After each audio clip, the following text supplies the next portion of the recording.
Well, Morena, in our devotions this week, we're reflecting on the final words that Jesus spoke on that day we know today as Good Friday.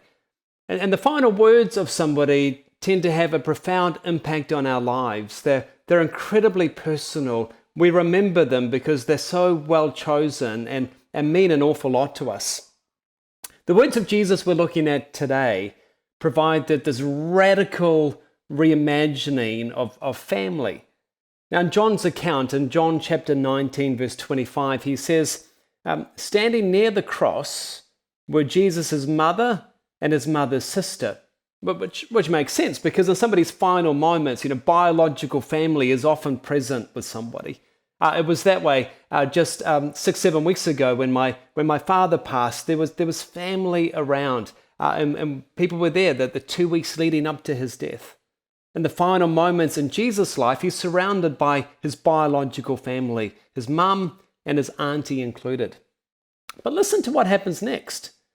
It says in verse 26, when Jesus saw his mother standing there beside the disciple he loved, he said to her, "Dear woman, here is your son."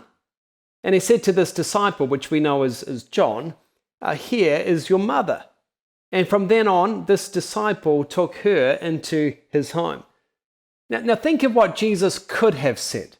He could have said to Mary, "Mary, Mum, I'll make sure James and the other brothers I have from my biological family take care of you because they're biologically related. They're blood related."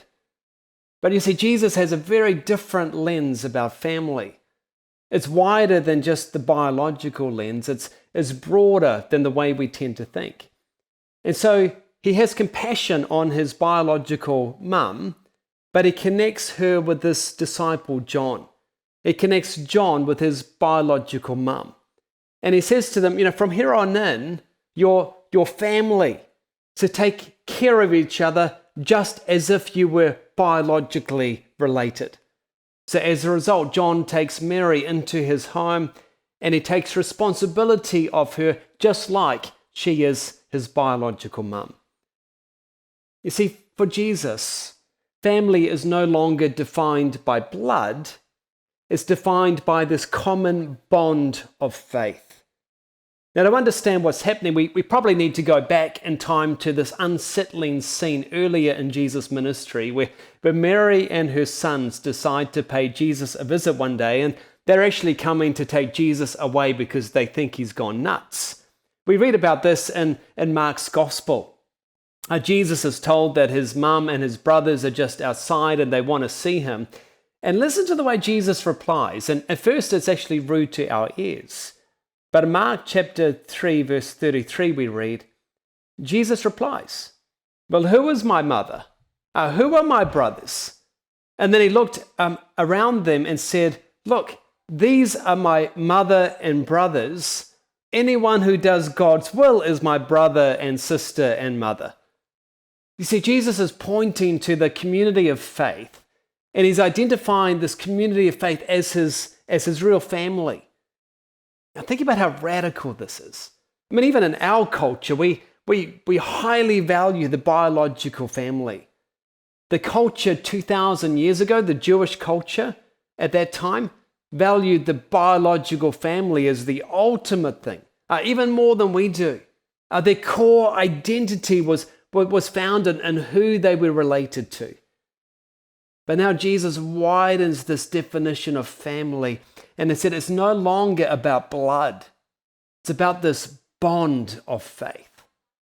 That's why John says in John chapter 1, verse 12, to all those who believed in Jesus, to those who accepted Jesus, he gave the right to become children of God. You see, it's faith that brings us into this new family of God, with new parents, with new siblings. And it's why, in these final words of Jesus, Jesus is able to look at his biological mum with much compassion and then look across at his disciple John and bring them together and say, you are family. Now, as we hear this today, many of us are surrounded by our biological family bubble. And we need to give extra time and love as we're surrounded by them. Personally, I'm loving the extra time with Robin and my 4 kids. And let's be sure to show extra kindness and graciousness and patience with our family today. But let's also remember that our whānau is even wider than our bubble. It's our spiritual mums and dads and brothers and sisters too. And that means we have a wider responsibility. See, so many of our church right now are in the front lines. Nurses, doctors, supermarket workers, they're tired. There's some long days being worked by them at the moment. And according to Jesus, that bond of faith brings people together into a family. So we have a responsibility towards them, to pray for them, to encourage them. Others in our church right now are in need. They're anxious. They're lonely. Some of them are going broke. And so what might we do? Perhaps we can give people a call and reach out with compassion and generosity, because through this lens of understanding that the bond of faith brings us together as family.